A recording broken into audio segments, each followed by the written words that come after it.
Hello and welcome to episode 3 of WOSFL Weekly. You might notice that I'm on my own at the minute. Unfortunately, Ross Cusick, Muirkirk manager, is going to be joining me soon. He had to do a late laptop substitution. In fact, I think he's just joining us just now. There we go, Ross. How are you? Browser issues. Browser issues. I was just saying there, you had to do a late sub with a laptop. Aye. So my son's to work, and then went on my wife's, and because it's an Apple thing, it wouldn't allow him. So it was a bit of a panic there for the last 5 minutes, but we got there in the end, mate. But you're here now. That's all right. So apologies, we're starting a wee bit after time, but like I said, I was just welcoming everybody to the show, episode 3, live on YouTube. So thanks to everybody that tuned in last week and engaged with us. My name's Jonny Baillie. Delighted to be joined eventually by Muirkirk manager Ross Cusick. Ross, how are you? It's good to meet you, first of all. This is the first time that I've had somebody on that I've never met before, so it's good to meet you, mate. How are you? I'm good, Jonny. Still a bit exhausted for the game yesterday, if I'm honest, but yeah, all things are going well now, so happy as always to come on and chat football. Brilliant. It's always good. And also as well, I'd have to say, you're the first manager that I've had come on after the teams won at the weekend. Dean and Ross, Josh, the first two had been beat the weekend before, so I was a bit worried for you this weekend, but thankfully your boys get the job done, which we'll talk about later. So just to recap, we'll be on YouTube for the hour or so. Welcome any comments or opinions you've got on anything that we're talking about this evening. If you've got any questions for Ross, I've certainly got loads for him as well if you want to find out a bit more about him, which we will do later on in the show. Just keep them clean if you can. Before we start, just like to say, we're obviously brought to you by Pyramid Promotions, pumping out a lot of new content, updated content, really kind of in-depth content across the whole of Scottish football. So if you'd like to support us by becoming a member, that would be really much appreciated and help us drive this thing forward to providing you the best quality content that we possibly can. Secondly, our other sponsors, VSN Sport. If you're on the lookout for some new teamwear for your club, along with a lot of other clubs in the west of Scotland, if you fancy some bespoke teamwear, make sure and give the guys at VSN a shout. And Ross, I've seen your boys cutting about in Joma kits. Come on, you've got to get the VSN down there, surely. No, we were graced by the presence of Gaz last week, so I think he was leaving his business card and various wee VSN equipment lying about, so it's maybe something that we'll take up in the summer. Just leaving wee mentions all over the wall, just making sure you don't forget about them. Yeah, I did. To be fair, they brought us down some nice bibs and stuff, which seemed good quality, so aye. Good, brilliant. Right, we'll crack on, Ross. We'll start. I want to start with the cups this weekend. So we had the semi-finals of the West. Auchinleck won, Thorneywood won, and Auchinleck won in penalties, and then Largs won, Darvel 0. Talk a wee bit about Auchinleck. You obviously played them in the last round, Ross. They're on an amazing run at the minute. That's them 9 unbeaten. You can't write them off at your peril, I suppose, and another final for them. Yeah, they just seem like, people complain about fixture congestion and stuff at this time of year, but I don't think anybody plays, historically as many games as they do. They just seem to be deep in all the cup competitions. So they'll be delighted to get into another final. Am I right in saying they didn't get to a final last year? I'm not sure. Yeah. So, and listen, they had a tricky tie in Thorneywood. I think Thorneywood, dealing with St Cadoc's in the previous round, it's a difficult one for them to negotiate. So they'll just be delighted to be there. Aye. I heard the boys on the radio yesterday talking about how good a job Adam's done since he's went in at Thorneywood. So credit to them. And unfortunately, going out in penalties. And then they play Largs, managed by a Talbot legend and Stuart Davidson, aren't they? They just go about their business nice and quietly, don't they, Largs? And it would be nice to see them rewarded with some cup success, because I would say you don't deserve anything in football, but I would like to see them pick up a cup, just a wee soft spot for Arnie and Largs up there. Yeah, I think they've been one of a real success story the last couple of years. I think, beginning of last year, folk would have been looking at them potentially as a team that might get relegated for the Premier League beginning of last year. So to do what they did last year and back that up again this year, it's been brilliant. As you say, getting to cup finals and stuff will be great for the fans. There are good buzz about the place, and it would be nice to see them, picking up silverware.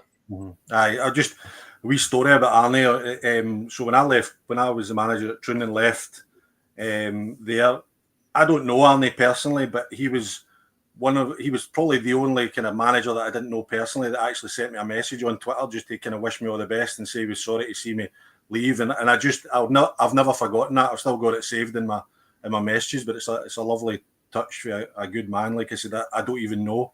So that just kind of shows you the mark of the man, doesn't it? Yeah, because it's not somebody I've come across. It's not somebody I know. But from afar, you can only be impressed with the job he's done at Largs. So. Aye, definitely.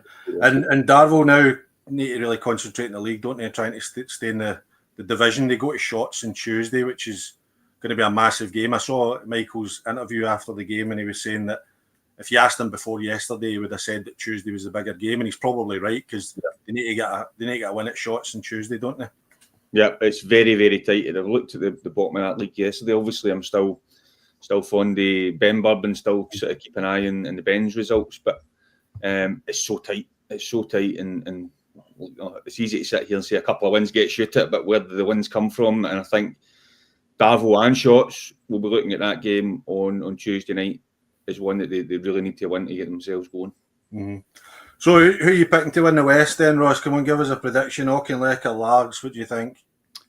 Do you know, as you say, I would like to see, I think it would mean more to Largs. Mm-hmm. So it'd be nice to see Largs win it, but I've got no skin in the game. Auchinleck were very good. They knocked us out, obviously, in the quarter-final. Mm-hmm. They've been there and done it, the management team, so I would never write them off. Mm-hmm. Okay, great. So we've got a wee question for you, Gartcairn Muirfield in the chat asking about the use of Broadwood for finals. So as far as I know from my time on the committee, that the West of Scotland Football League did a deal with Broadwood. So all the kind of West of Scotland general meetings are held up there in the boardrooms up there, and the agreement was that they would use them for the cup finals. So we've got some people saying that Meadow Park or even Portland Park would be better than asking Auchinleck and Lars to go to Broadwood, which I completely get, because when I used to have to go through there 4 times a year on a kind of Thursday night, and you're thinking, what, like, it's the furthest east you can get west, if that makes sense, I think for our committee as well, obviously they're sort of Muirkirk based pretty much, so I know when they've got Thursday meetings to go to, it's a bit of a jaunt, especially at the times that they need to go at as well, so it's not an easy one. Aye, no, definitely. And we also had with the South Region Challenge Cup semi-final, East Kilbride of the Lowland League beat Musselburgh 4-2. The other semi-final is Auchinleck versus Hillabeath next week, so Auchinleck could be looking at getting into 2 cup finals in the space of 2 weeks. It's not a bad fortnight's work if they can get that done next week, is it? Absolutely no. And I think East Kilbride will be a tough opponent for anybody in that one. They've obviously quite well backed, and have got everything that comes with having Mick and the sort of big players and stuff that they've got. So, listen, Auchinleck will want to get into another cup final. It just seems to be the way they do it all the time. They're always kind of in the mix. If they don't make it, they're nearly there. So they'll be used to that. They'll handle that. But be nice to have a double cup final to look forward to for them. Aye, no, definitely. I mean, I know PG and I were speaking a few times earlier on in the season about Auchinleck, and they weren't quite the team they were, and then bang, before you know it, they're 9 unbeaten, and they're potentially in 2 cup finals in the space of a fortnight. What did you see from them when you played them, Ross? What were they like? What was their strengths? Because I don't know if it was the case when you played them, but I truly believe that moving Neil McPherson back from right back into centre half has been a massive driver in this run that they've went on. So what did you see from them when you managed against them about a month ago? I seen a real stubbornness. They really restricted us on the day. We created very little. So I think they won 2-0, and the scoreline probably flattered us more than it flattered them, if I'm honest. But they had a real stubbornness about them. They never give anything away cheap, and they were pretty comfortable, to be honest. But they've got quite a young side. They've obviously got McAvoy up front and boys like Austin Simon and stuff in the middle of the pitch. So they've got that wee blend there. So there's definitely a work in progress still, and I think they will get better. And I would imagine, next season they will be keen to, certainly be higher up the league and be challenging for that top position. But I was impressed by how they restricted us and how they didn't really allow themselves to be worried by us too much. They just sort of managed the game really well, and I would say that was probably the biggest thing. Sounds like it was a kind of professional job that you would expect a kind of higher level team to take out, Yeah. And when you're talking about Benburb, when I was at Luga, we played Benburb in the Scottish Cup, and that was what they did, just a real professional, experienced job. And that's what you're looking for. And that, I think that comes from the managers as well. I think that's driven by the manager that, that boys aren't taking liberties thinking it's going to be an easy ride, and because they're playing Muirkirk, young squad, they can take advantage of them. I think that's a real driver for them, a real positive from the coaching staff. Okay, mate. So we'll motor on into the Premier Division. Results at the weekend: Clydebank 2, Hurlford 1, Gartcairn 1, Beath 2, Glenafton 1, Benburb 1, Pollock 0, Cumnock 2, St Catherick's 1, Johnston Borough 0, Troon 0, Drumchapel 3. We'll start at the top just briefly. Clydebank 20 games unbeaten in the league. It's just absolutely phenomenal. I mean, you guys got off to an absolute stormer at the start of this season, but to think that they're now sitting towards the end of March and they've still not lost a game in the league, it's just an incredible achievement, isn't it? Aye, and especially when you think of the tests that they're getting every week, you know what I mean? It's incredible, really, to be at the end of March, they're still not lost a league game. It's probably slightly depressing for the other teams who are having, by all accounts, good seasons that would probably have them in the mix most of the time, and they just keep churning out wins and 3 points every week almost. So I look an amazing level of consistency. They've obviously got a very strong squad. I think they built that over about 2 or 3 years, and I know they did sort of have a big summer this year, but you felt as if the blocks were in place already. A lot of them were in place already, so I think they're just seeing the fruits of that now, and they look, by all accounts, unstoppable. Mm-hmm. Aye, definitely. I mean, I think it would have taken an almighty upset for them to no win the league anyway, but with Johnston Borough and Troon dropping points yesterday, it's done and dusted, isn't it? Although Moffel no say it, I heard them trying to bat it away on the radio, but it's done, isn't it? I just think with the level of consistency they've shown, I just don't see how there's any scope for are they even going to lose a game? Are they going to slip up somewhere? You've been thinking that for months, and they've had tricky fixtures to negotiate, and they just seem to get through it. So, fair play to them. They'll take a lot of stopping. No, definitely. So, Dino last week thought Troon could take points off them before the end of the season, and didn't think they could go unbeaten. What about you, Ross? Do you think they can go through the whole season unbeaten? They've still got Talbot to play. They've still got Troon to play twice. What do you think? I mean, everything tells you that shouldn't happen at this sort of level, but what are they, 20 games in now, 19 games in? Mm-hmm. It's going to take, listen, don't get me wrong, there's going to be congestion with the fixtures, but I think, are they out of all the cups? As far as I'm aware, aye.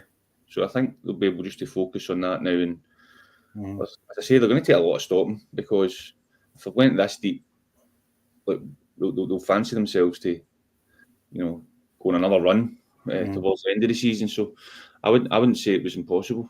Aye, definitely. And it starts to get to that point as well where you want to keep the momentum going into that playoff, because they could be facing Musselburgh from the east, who we know are a really good side, and you can't afford any slip ups. So I'm sure Gordon Moffat will have it drummed into them that they have to keep these levels up, and that kind of stands them in good stead to try and go unbeaten, because if you were looking at it now thinking season's over, they could afford to maybe drop 1 or 2, but they can't afford to do that because they need to keep the levels up going into the playoff if they want to get into the Lowland League. Yeah, probably for the outside looking in, I mean, they've got such a healthy lead at the top. That might not do them any favours. Mm-hmm. They might have had a wee bit more of an edge to them if it was closer. Listen, that's on Moff to just, and he's a great manager, so I'd imagine he'll be he'll be all over that and making sure that there's no. And listen, they've got a big squad as well, so they can rotate. They can rotate players in and out and make sure that everybody stays hungry. So, listen, I'm sure they'll be fine. I do hope they go up. I think the club's geared up to go up and get back into the league. So, best of luck to them.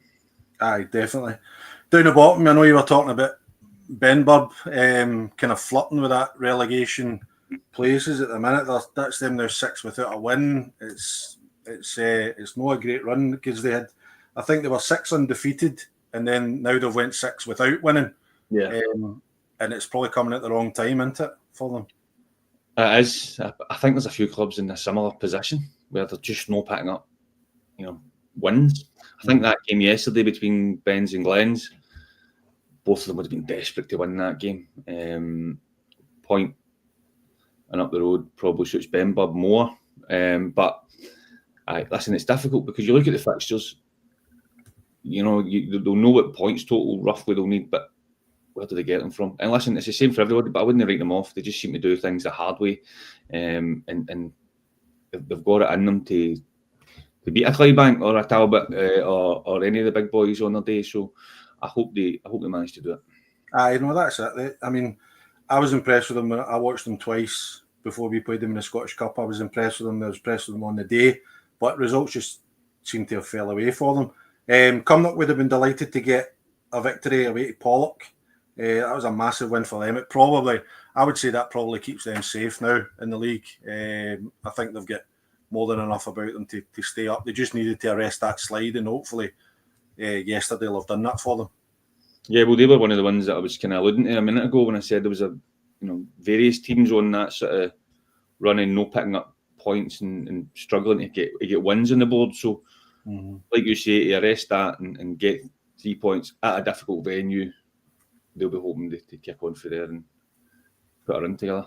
Aye, I saw Maxie's interview after the game. He looked absolutely fizzing, to be fair. He looked absolutely raging. It's just they've just been so inconsistent all season, Pollock. And I was really surprised at the pitch. I know people had said that the pitch wasn't great at Newlands Field this year, but it was a lot worse than I even expected it to be when I watched the highlights of the goals. And it's just, I don't know how you feel, Ross, but for me, I just feel sad when I see Pollock looking like that. When you see Newlands Field looking like that, you know what I mean? It just makes me feel a bit sad. Yeah, it's a special place. I'm obviously from the south side of Glasgow, so it was the sort of junior ground that I would have been going to more often when I was younger. We were there. We obviously played Pollock in the West Cup, and we were there Christmas time, December, I think it was. But listen, the pitch, it's just simply not what it was even 2 years ago. It does need a bit of work. I don't know if there's plans to sort of do that, but like you say, I think it was always well known. It was a special it was a good surface. It lent itself to good games and classic games. And listen, Paul Maxie's teams want to play a wee bit of football as well at times, so it won't be helping them. Definitely. And sticking down the bottom, Gartcairn. I think Gartcairn. Well, obviously they're in big bother. They're sitting second bottom, but they're running out of games. Do you know what I mean? That's the thing, and they just keep dropping points. Dropping another 3 points at home to B. There's pleased for Sean to get that victory, but I'm looking at their fixtures. They play Shots away last game of the season, but they've only got 6 games left. It's hard to see them staying up now, to be honest, isn't it? For me, anyway. It's difficult, but then I'm probably saying the same for another couple of clubs as well. I'm looking at Davos and even like say Benburb and the other teams run about, and I'm going. You look at the fixtures and you go, where are the points coming from? Because it's hard when you look on paper to see where the wins are coming from. But somebody's got to stay up, so they've always just got to keep fighting away and try and balls kicked to try and accumulate as many points as you possibly can and hope for the best. I know, definitely. Even looking at Hurlford now sitting in 12th, looking at their fixtures, so they play Darvel on the 5th of April, they play Shots on the 26th of April, but more importantly for me, Hurlford have got 6 at the last 9 at home, which is a massive benefit for Dan and his team, because home advantage is important in this league, I feel. Yeah, listen, there'll certainly be historically, Hurlford have been good at home in recent years. Really tough place to go. So we'll be hoping to recapture a wee bit of that sort of form for previous years and trying to get wins on the board when they've got those home games. What I would say is if you sort of don't start to pick up wins and then you've got a run of home games as well, it can be difficult if the place is jittery. So I think I was looking at the bottom of that league yesterday. I think it's intriguing. I think there's probably 4 or 5 clubs in very similar situations. But like I said, somebody's got to stay up, so they've just got to keep believing and fighting away. Aye, no, that's it. I mean, you could see it anyone. I would say probably for Hurlford down, so you're looking 3 for 5, so it's going to be really, really tight and it's going to come down to the wire. Just a wee word on Drumchapel going to Troon and getting a 3-0 victory. I was in the radio a couple of weeks ago and Hope come on after the game. Adam Hope's the Drumchapel manager, and they were saying that they couldn't buy a win at the minute, but that's them now 3 wins in the bounce. So for their first season in the Premier League, it's been a really successful season for them, and that's a great result yesterday, going to Troon and winning 3-0. They've been excellent, and if I'm honest, I probably didn't think they would be as close to the top group in that first season. I didn't think they would ever been in danger of relegation or being in that sort of relegation zone, but to be as good as they've been and consistent as they've been, I think they had a really good start as well. And I think in any other season, if Clydebank are having a normal sort of season, they'd be one of the teams that would be in and about that sort of next group, if you like. So it's been brilliant, and they'll be delighted with that. They'll be absolutely delighted with that. And listen, tough victory, tough place to go and get anything, but to win so what looks on paper, categorically, will be absolutely buzzing with that. Aye, definitely. Okay, mate, we'll move on to the First Division. Results for yesterday are Drogheda 1, Renfrew 2, Atherley 0, Cumbernauld 1, Irvine Meadow 2, Vale of Clyde 1, Cowannon 4, Kilbirnie 1, Maybole 1, Blantyre 2, Petershill 3, Rob Roy 5. So, unbelievably tight league, cutthroat, a league that you're hoping to be in next year, Ross. Who you wanting to see away? Who do you want to see in the Premier League and get to? Listen, I've been very impressed with Kilwinning. I thought it was a brave appointment for them getting Kev. I thought it was a good appointment, and I think they were always going to be better as the season went on. I think they had quite a lot of draws early in the season. They're picking up scrappy wins now as well. Yesterday's win, by the way, because Kilbirnie were in a good run of form going into that game, so it looks as if they've dealt with that very well. And listen, there's a wee gap opened up there now at the top. This is a tough league, and it's probably a league where draws are worth more than any other league, if that makes sense. Long way to go, but I would fancy. I think Kilwinning will take a lot of stopping. Good. I mean, looking at the Kilbirnie going into yesterday's game were 10 unbeaten, I think they were. Now they've had a lot of draws in there, and when I was talking to a couple of guys last week, and they were saying that they fancied that Kilbirnie could maybe make a wee run. Dean was saying last week on the podcast that he could see them making a wee run into the promotion spots, but that's probably put paid to that now. But they'll be looking, Colin will be looking to build on that going into next year. Atherley, what about Atherley, Ross? I mean, for me, I think they're still in a really strong position. Don't get me kidded. They're sitting with 4, 5, 6 games in hand over the teams above them. But that's now 1 win and 4. They've seen a few players on the transfer list and stuff, like good players as well. Kieran Brophy and Tam Maguire on the transfer list. I don't know if they've moved. I don't know. I was in Cheltenham fever last week, so I've kind of lost track of the news. But do you think that's having an effect? And do you think they're just starting to stumble, or do you think they'll still do enough to come good and get one of those spots? It's a tough one. They'll be scratching their heads a wee bit because they looked so consistent early in the season, and then for whatever reason they just seem to be struggling to pick up those. Listen, I think what they really need is a back-to-back wins. Only 2 wins, which is easier said than done in that division, but back-to-back wins would get everybody going again. But like you say, 1 win and 4, they need to arrest that if they're going to, especially at this stage of the season, and they've got plenty of games still to play. they'll just want to keep in touch with that top group. Aye, definitely. And you don't want to get into thinking, well, we don't want to panic because we've got 5 games in hand, and then you maybe lose a couple, and then you've only got 3 games in hand, and then you're thinking, right, okay, now we need to win, and then that starts to kind of send a wee bit of nervousness around the place as well. You know, I think there's probably similarities with our position. I think Atherley probably need to just focus on playing their 30-game season, you know, and trying to forget what's wrong about them and just get back to winning games, and all become clear after those 30 games. But I think they'll definitely be looking to pick up 3 points and just get back to it. Aye, I'm just trying to get a look at Atherley's next kind of few fixtures to see where they're at and see what they've got coming up. See, I don't think they've got any midweek games scheduled for the next wee while, but we'll have a wee look. So they're away to Kilbirnie next weekend, which will be a tough one, but then they play Kilwinning at home, Renfrew away, Ashfield away, Maybole away. So they've got it's quite a tough run, you know what I mean? I know what you're saying about trying to pick up a couple of back-to-back results. They'll probably look at the Ashfield, Maybole, Blantyre they've got coming up as well, but these teams are fighting for their lives, you know what I mean? So it'll not be easy, especially away from home. I think there's so many teams in that top group as well, so they're obviously going to have to play each other.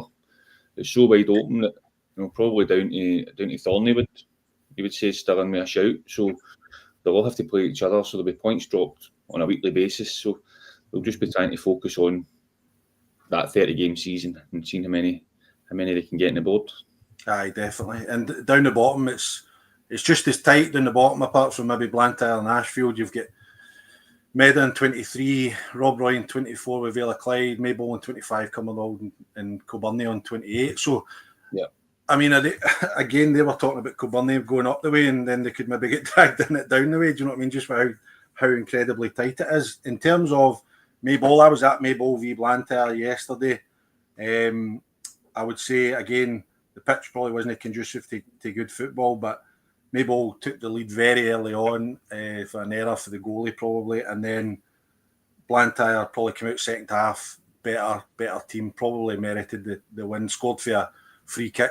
I don't know if it was a cross come shot, one of those big loopy ones that goes into the top corner and it looks amazing, but you never know if it was a cross or not. But that's a disappointing result for Maybole, isn't it?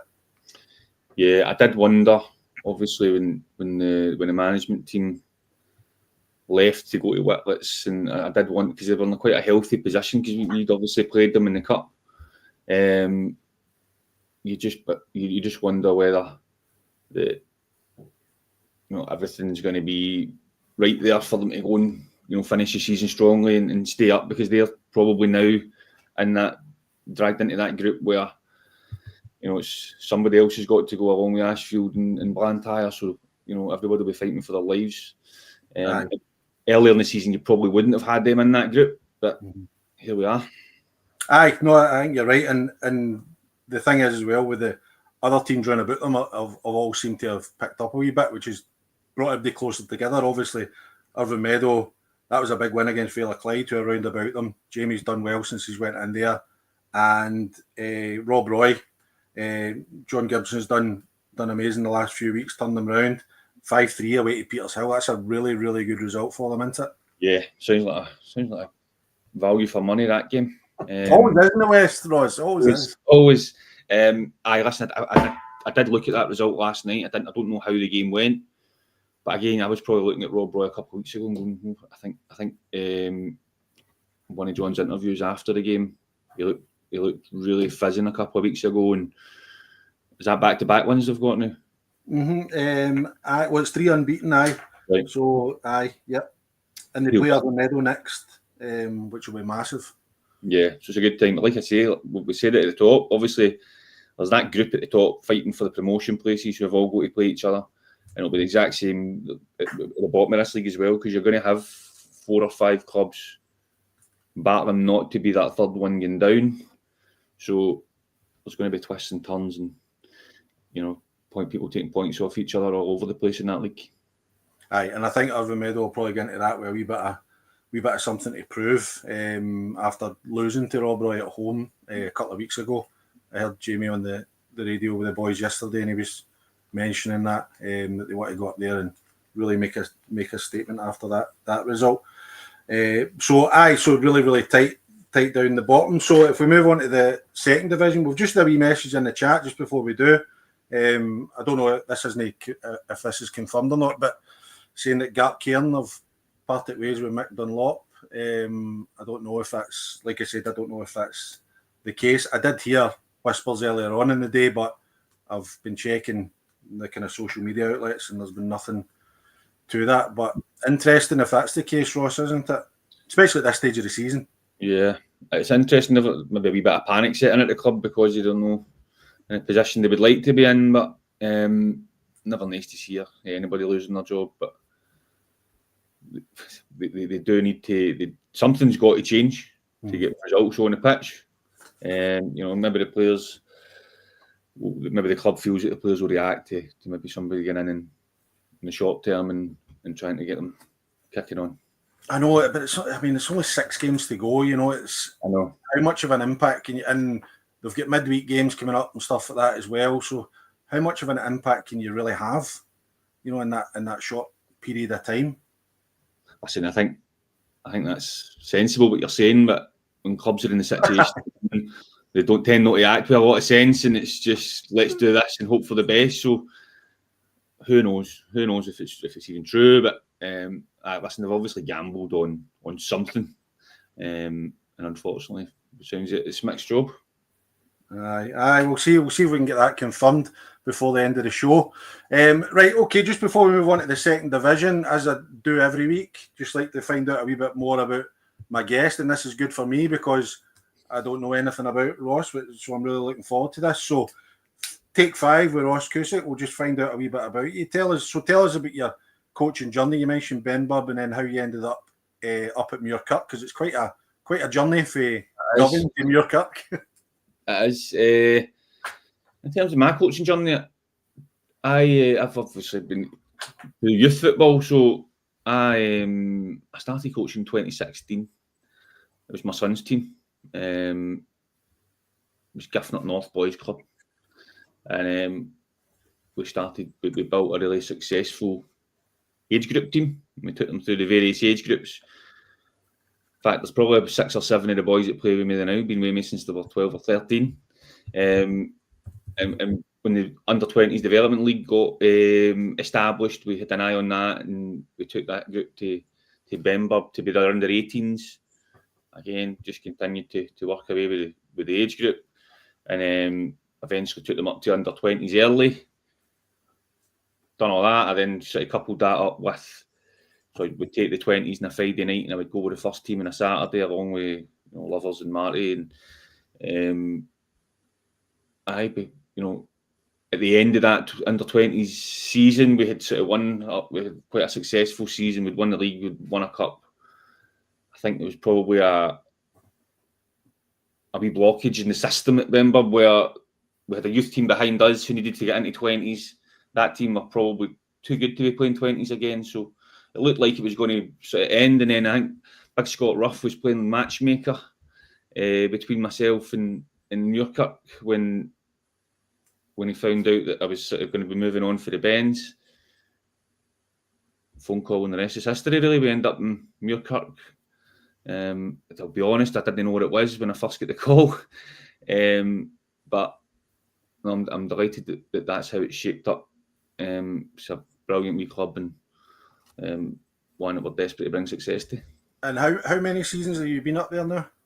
This is my second season, Johnny. So when you went up there, now I'm talking for the halcyon days of the Ayrshire District League. We used to love going up there because you'd be guaranteed 3 points, basically. I used to love going to play there because I knew I would always get the chance to score, and I was a centre half, so always thought I'll get the chance to nick a wee goal here, and we'll always win. How did you turn it around? Because it probably was still a wee bit of that before you went, but now absolutely not. You're viewed much differently now. How did you manage to turn that around? I think it's the people. So the group. Obviously, when I went to the club, and I think this has been sort of lost a wee bit. When we went to the club, I took sort of the group of under-20s that I had. So they were still teenagers because they should have still been playing 20s last year. it was always the plan to get a couple of more experienced heads in, but we couldn't pull that off last year. Nobody was really taking me seriously in terms of the guys that I wanted to bring in. I couldn't really get it over the line. So we made a decision last August last year. I said, we'll just play the boys. We'll just go the season with the boys rather than start to, go down the list and find players that you don't really know anything about and you're just gambling on. We said, no, we'll just play the boys. And it was a tough learning curve. I think we lost 7 of our first 8 games. A couple of them big defeats.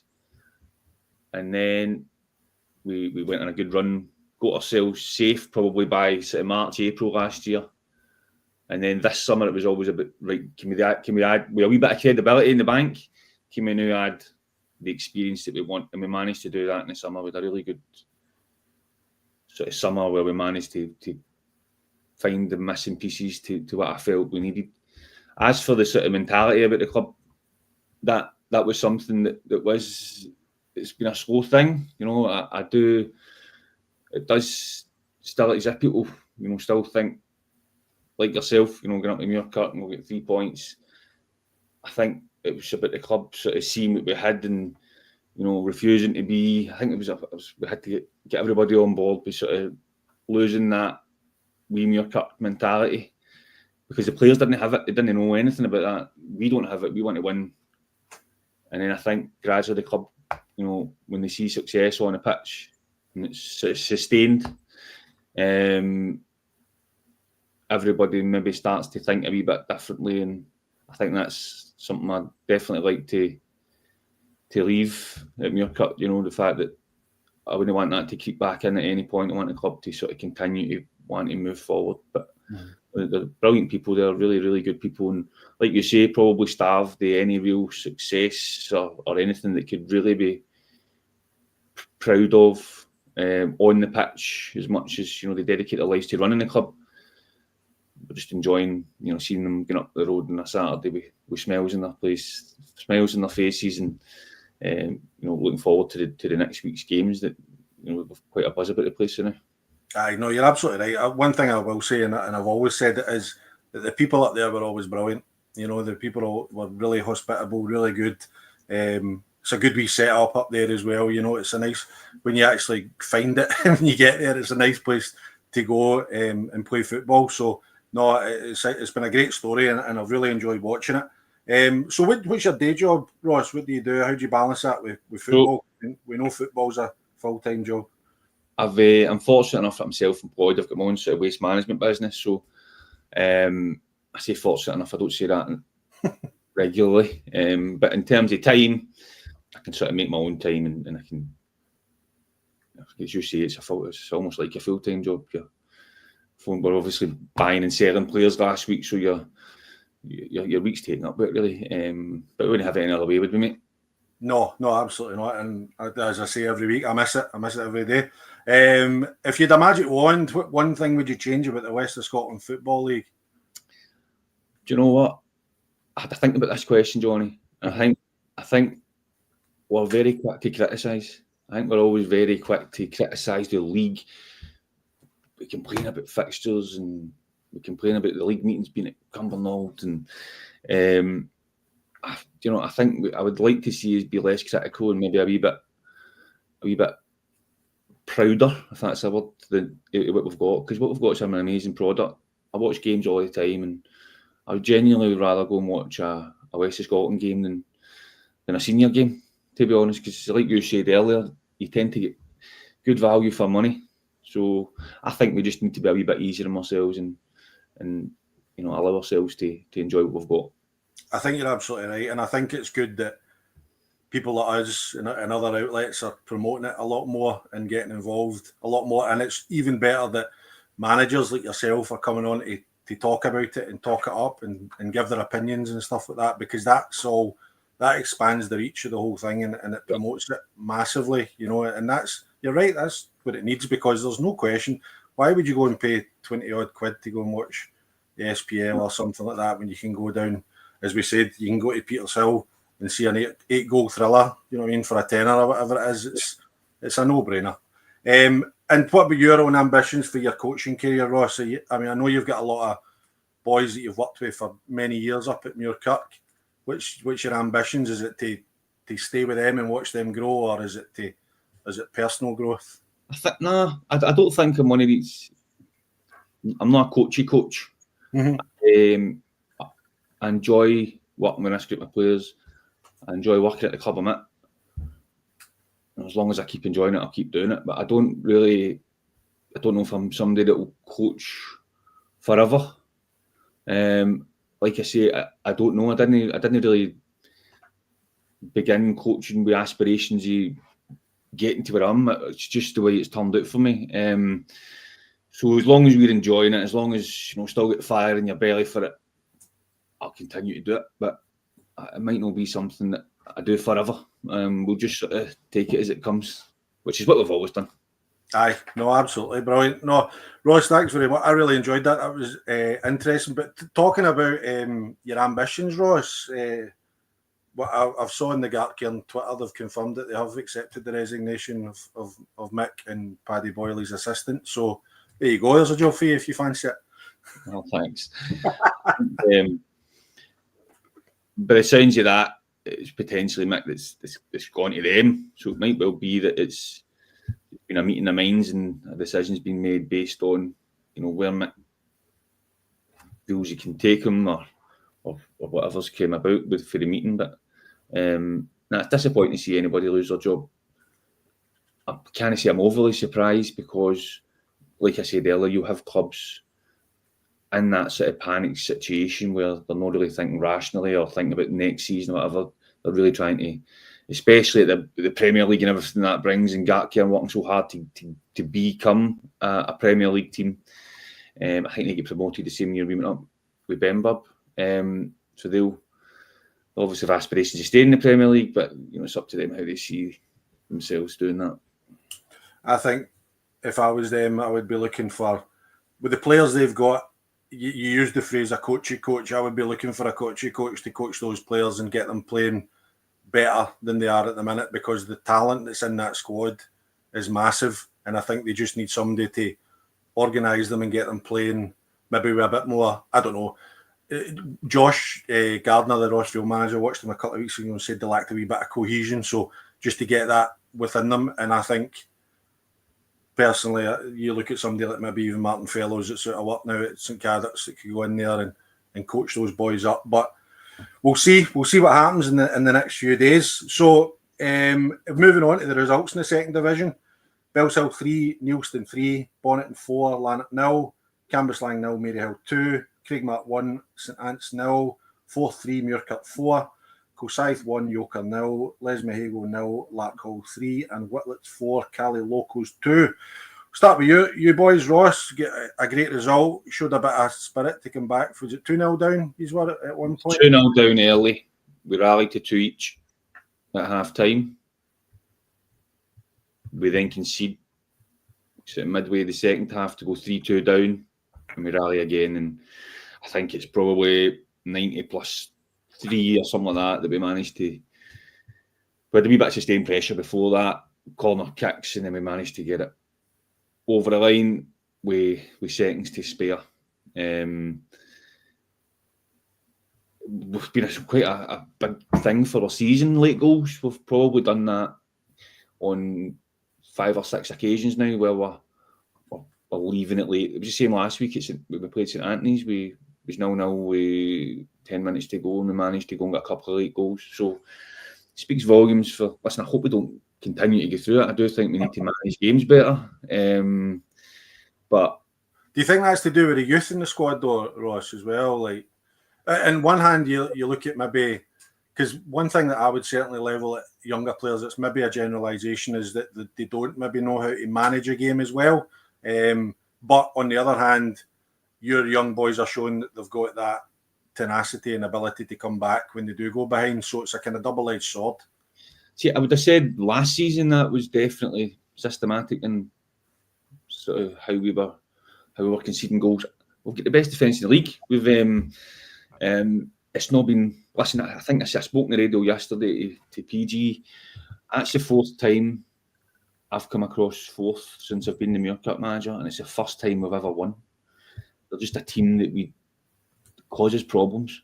You get that, teams and venues that cause you problems. So obviously, when you go 2-0 down, I'm into myself, I'm going, here we go again. But it was a great response for the boys. Listen, they don't know when they're beat. They're good group, fit, really fit.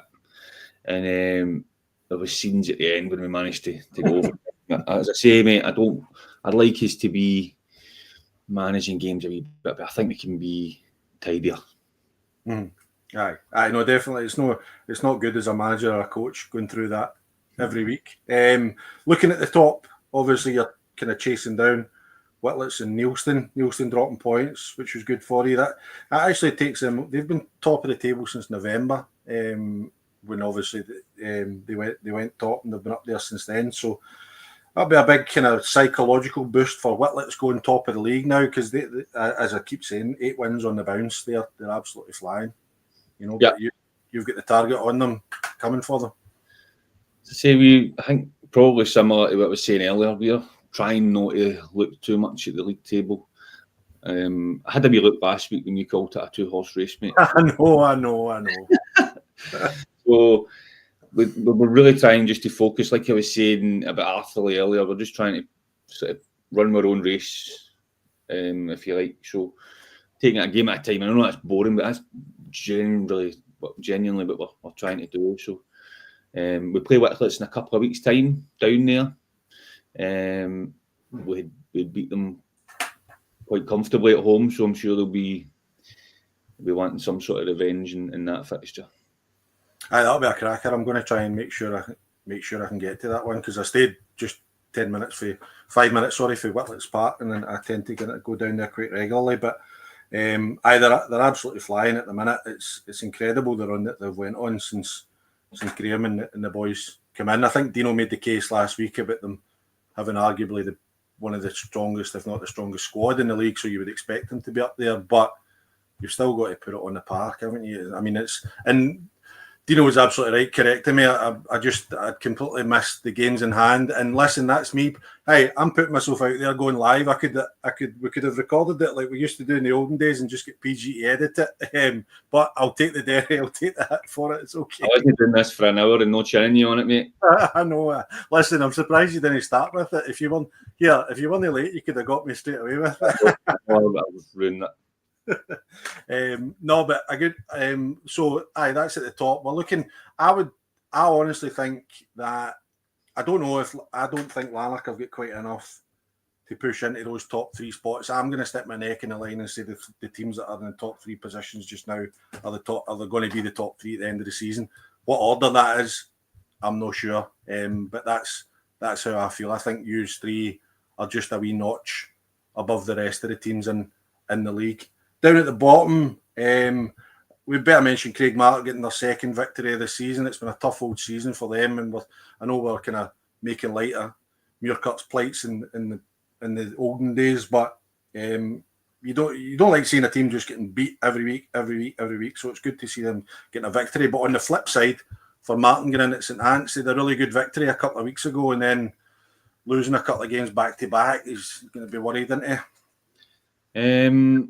I hope he's not. Obviously, I know Martin very well for together at Benburb, and I think he'll be really disappointed. He would have been looking at that game yesterday and thinking, it was a good place to go and potentially get a win on the road to kick them on. They do play Craigmark again at home, but he'll be disappointed with that. On Craigmark, I think the guys there deserve a lot of recognition. Obviously, the club was. In the summer there, you were hearing the whispers. I'm sure you were hearing them. I think they don't think the squad when the season was starting. I don't think they played any pre-season games. Could be wrong, but they were like cancelling pre-season games and everything. So for the guys to go in there, it's a thankless task. The writing was probably in the wall early for them, but I hope they get the recognition for the club and the fans for helping them getting through this season. Making sure that there was a Craigmark on the pitch. I hope they get, the recognition they deserve for, because it can't be easy. Obviously, losing a lot of games and picking up a win yesterday will probably be just reward for. Aye, and they've signed a lot of players for next year. I see on their social media, so they're obviously probably doing the right thing in terms of looking to next year. I see they signed Liam Caddis again, so that's a really good signing to convince him to go there. A team that I suppose I'd like to talk about is Les Mahago. 6 defeats on the bounce, and it's worrying times for them if you're on that kind of run. Sometimes it can be difficult just to where does the next win come from, when you're consistently losing games. How have you played them? I assume you've played them at least once, but we played them away in one of the midweek fixtures. I think we won 2-0. Jonny, I'll be honest, I don't think, if you go through this league, there's not a great deal between any of the sides. Maybe excluding one or two, but there's always scope there for teams to go and put runs together, because I wouldn't say it's impossible Les Mahago go and win 2 or 3 in the bounce. So it's all up for grabs. Everybody can take points off everybody. Like you say, when you're in that slide of, and I've been there myself, 6, when it goes to 6, you do start to worry a wee bit, and they'll be desperate to go and get a win on the board. Mm-hmm. Definitely. Okay, we'll move on to 3rd Division. Ardeer 1, Girvan 0, Dorai 2, Thorn 2, Fnac 2, Wishaw 2, Glasgow Perthshire 1, Irvine Vics 3, Glasgow United and Threave was abandoned. Greenock 0, Glenvale 0, Kilsyth 2, Glasgow Uni 0, and Lugar 4, Vale of Leven 4. Just a quick word on the Threave goalie who got knocked out, unfortunately, Sam Henderson, which caused the game to be abandoned there. Second week in a row that we've had a game abandoned due to a player injury, but apparently he managed to walk off the pitch and he was going to Glasgow for checks. So best wishes to Sam. Hopefully he's all right. And again, the right decision to make to abandon the game when a player's in that kind of condition there. Yeah, I think you can be too careful, especially when it's head knocks and people losing consciousness. I think you've always just got to err on the side of caution. On the fixture thing, I think Threave have got a bit of catching up to do in terms of games to play, so it's probably not helpful in that respect. But first and foremost, obviously, the players' welfare's paramount. Aye, I suppose it's just when did they fit that one in? Because you're right, they have got fixtures to come, and then if Threave to Shettleston on a Wednesday night is going to be a hell of a journey for them if that's what they end up doing. Actually, I think they had a similar thing last year, if you remember. They played Lanark. Mm-hmm. I think something happened and the game got abandoned. I think it was like deep into injury time, and then they had to go back up, and they subsequently lost the second tie, which ultimately cost them promotion out of the league. So they'll be keen to go up this year. It's not a place I've ever been. I've heard it's a nice place to play football. And again, I think it's a club that's probably geared up to go through the divisions. So I've been interested to finish that. I think Thorn in that division have been exceptional, really consistent. And then even at the weekend, they slip up and Greenock do the same and put their glove on them. So it's hard to see Thorn not coming up. No, I think so. I think Thorn are now sitting 14 above the promotion spots. So I've been really impressed with them. We've kind of waxed lyrical about them on the shows this year. But Ardeer going really, really well. That's 5 wins. 5 wins on the spin. They go to Greenock on the 5th of April. So that'll be a massive game and try to kind of secure that 2nd and 3rd spot. But Sean's got the boys flying up at Ardeer, hasn't he? He has, and it's probably a good time for him to be putting a run like that together. As I say, it's not. I think I've been down there once for under 20s game. I think we played Ardeer, but listen, if he's put a run together at this time of the season, it's always handy. And I think out with Threave, I don't see anybody else really breaking into that. I don't think. Mm-hmm. Aye, definitely. And I suppose one thing I was going to mention, because I meant to mention it last week, was Lugar get beat off Glasgow Uni last week, and I saw somebody on the Glasgow Uni, either Twitter or Facebook, saying, see, we can go to these grounds and win. People think that we're all kind of nice students and we can only play in Astro. But then they play in Astro yesterday and get beat 2-0. Went too far the other way. Aye, but to be fair though, Kilsyth Athletic, Bailey's done an amazing job up at Kilsyth to get them challenging up the top. I looking at the league when we were still at Lugar and looking at the challengers, I probably wouldn't have fancied them to be as high up as they are. So they've done really well to be up there competing this season. Yeah, and I think they got promoted 2 years ago, didn't they? And then sort of established himself in that division this year. So last year. So I listen, they'll have aspirations, but like so everybody else round about them as well, finishing the season strong and trying to sort of make a push for that sort of third promotion place. But on the uni, obviously a team that we came across last season in the second division, and there was a lot to like. There always is a lot to like, I think, about the uni teams. But it's that consistency, isn't it? Mm-hmm. I think it's a tough gig as well, week to week. You know, I don't think the team's the same on a regular basis, so it must be difficult to get any sort of consistency. Aye, I saw them a couple of weeks ago against Irvine Vicks. Would it be 3 weeks ago? I watched the highlights and I was very impressed with them, particularly the kind of there's a boy in the middle of the park. I can't remember his name. Number 8, he was kind of big, tall boy. I thought he was excellent. Thought he just dictated the play. Looked a really, really good player. So, it's just that consistency. But again, what's the aspirations, I suppose, for Glasgow Uni and I think establishing himself in that league is a positive.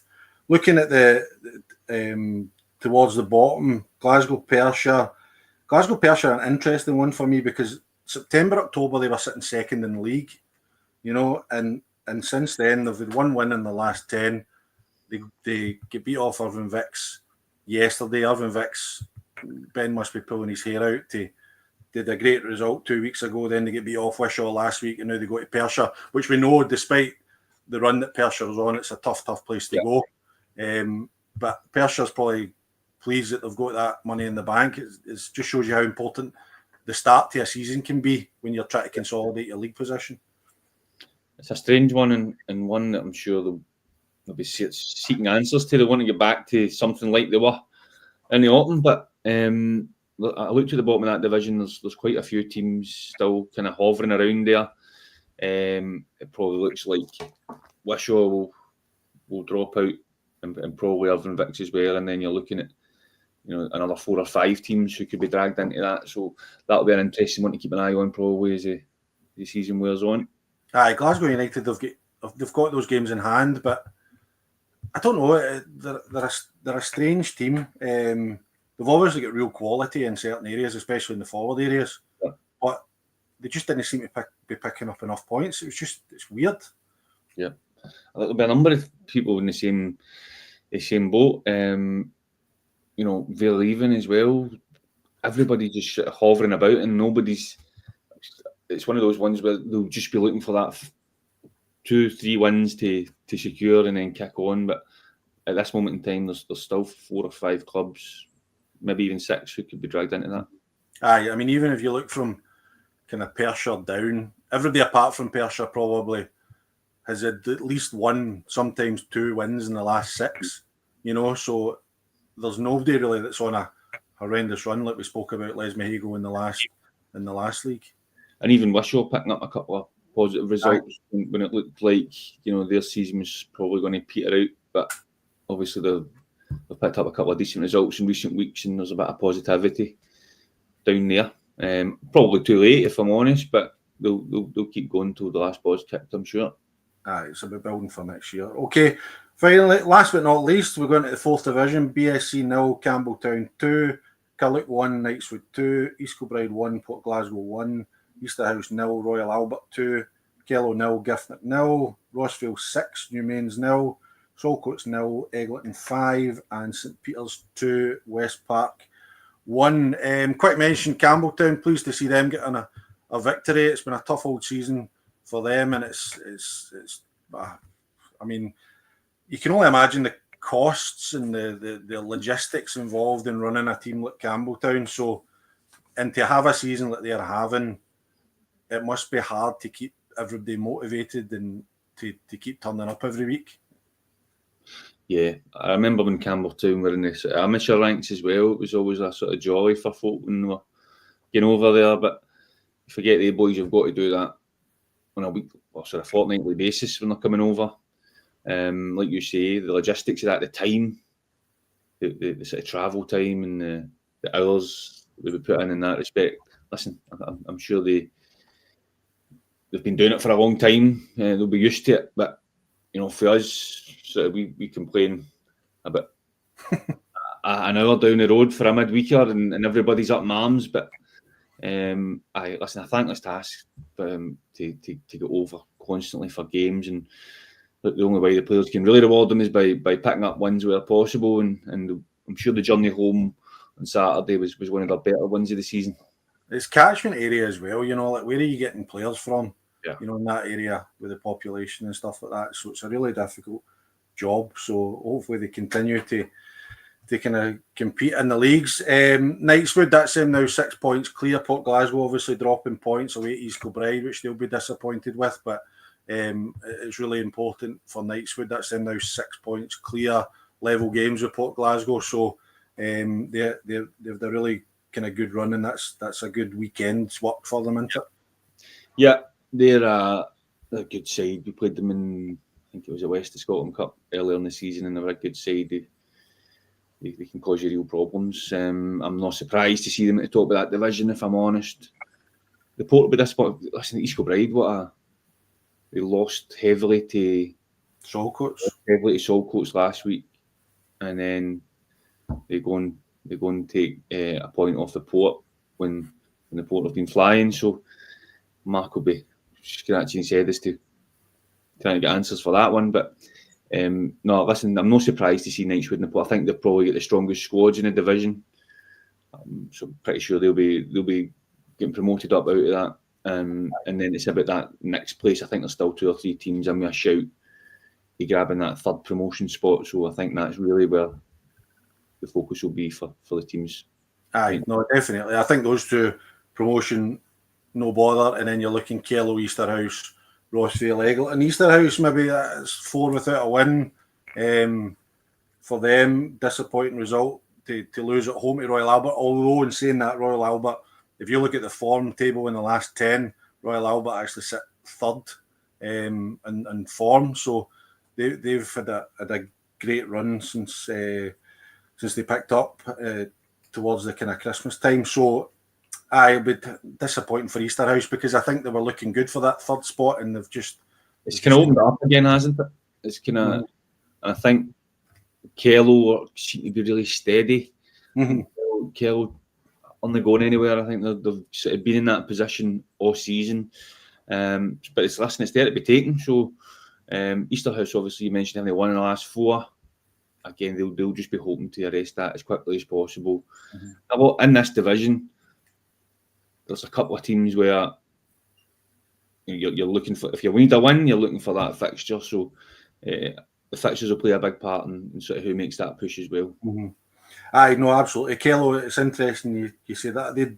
That's their second 0-0 draw on the bounce. They're unbeaten in 7, but they've had three draws in the bounce. So they're not, you could say that, you talk about Easterhouse being 4 without a win, you can see Kello's 3 without a win, but Kello have picked up those 3 points, whereas Easterhouse have only picked up 1, so, and that can be the small margins when you're trying to get these promotion spots, can't it? Absolutely. I think by the sounds that Kello have been slugging it out for the last couple of weeks, so we'll be hoping to score some goals, I'm sure. It doesn't sound like that's been value for money, Johnny. I'm glad I didn't pay my tenner down at Kello. I know. But it's down in Dumfries, so it's all right. Nobody notices down there. And Rossvale, really good result for them. I mean, you would expect them to beat New Mains, and if they're wanting to have aspirations of getting promoted, they should be beating New Mains, but it's a comprehensive victory, and that's them now. They can go above Easterhouse if they win their game in hand, but they've also got Kello to play twice, or Kello's got Rossvale to play twice, however you want to look at it. So those will be 2. That's a massive 6 points for whoever can get it. Yeah, Josh will be desperate to sort of continue in that vein for yesterday. But like I said, Johnny, I think the fixtures will play a big part in this division. I think there's obviously, there's probably quite an imbalance between the strongest of the teams and the weaker of the teams in that division. So fixtures will play a big part. But like I say, it's there to be taken. I think there's probably a few clubs in me a shout to getting into that sort of third promotion space behind Knightswood, behind the Port. But easier said than done. It's easy to sit here and rhyme off where you're getting your 3 points from. It's about doing it on a Saturday. Aye, no, definitely. And Eggleton will still be in the mix when you're talking about managers tearing their hair out. I mean, look at Stevie Wilson at Salcoats. Got a great result last week, going to East Kilbride and winning 7-1 or whatever it was, and then get turned over 5-0 at home for Eggleton. I mean, who would be a manager? You know? I know, and it's like that. I mentioned the on the flip side of that, Salcoats go and do that, and East Kilbride go and pick up a point in the league. There's no point in trying to predict anything in that division. I don't think it's practically impossible. I don't think there's any point trying to predict anything in the whole west of Scotland, to be fair, and that's why we love it so much, you know. And you're talking about value for money. St Peter's West Park, I heard there's a wee bit of a rammy there as well, so you're definitely, although I think it was maybe a wee bit handbags, maybe blown out of proportion, but definitely value for money down there. Yeah. Is that Renfrew? I don't. Well, it would have been St Peter's home to West Park. I think those two teams are West Park still in the promotion pushes. I think both. They were, but they've kind of dropped off a wee bit now. That's I mean, again, I like to look at the form going into the weekend. They're sitting kind of 12th in form out of 16 in the last 10. So they were competing up the top end, but they've maybe just dropped too many points. They're sitting in 32 now, but they've played 22, so they've got. So Eggleton above them have got 3 games in hand. Rossville's got 2 games in hand. Kello's got 2 games in hand over them, and they're all kind of above them in points. So might be a bit much for them. Yeah, that's going to be interesting as well, because obviously later in the season, if you've got that sort of push for that final promotion place, I've been there myself last season when we got safe. Probably got safe round about this time, mid-March.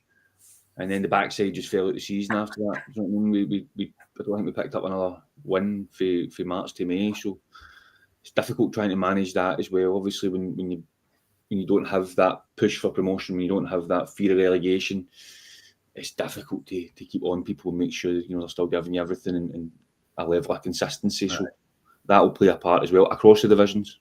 Mm-hmm. Aye, and getting boys to turn up after their work if they need to get somewhere for a half 6 kickoff or something like that. You know, it's no easy. Right, Ross, that's us covered the divisions, the cups for the weekend. Found out a bit more about you, Ross, which, like I say, which I really enjoyed. Just want to say thanks very much, mate, for coming on the show. I really, really appreciate it.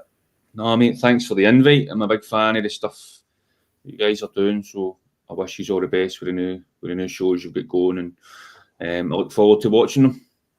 Brilliant. Thanks very much. And remember, you can follow me on at WOSFL Weekly or at JBailey22. Ross, you on social media? I couldn't find you. I am, yes. You get an X handle you want to give out, or you just? I don't even know it. I was looking to tag you in the promotional stuff for the weekend, but I couldn't find anything, so I just had to tag the club. That's fine. Right, mate. No worries. I'll add you on X. Perfect, mate. Perfect. Right. Listen, we bit down in last week, but 113 goals over 35 games in the West of Scotland League, averages 3.2 goals per game. As I always say, you get value for money in the West of Scotland Football League. So find your local West of Scotland Football League team, dig out a tenner, go and support them, because they'll appreciate it very much. Thanks for watching. Thanks everybody for interacting with us and taking part on the live stream. Reminder, you can watch this again on YouTube, and it will be available on all audio forms, podcast networks by the end of tonight, hopefully. All right. So thanks very much for listening, and I'll see you same time, same place next week. Cheers.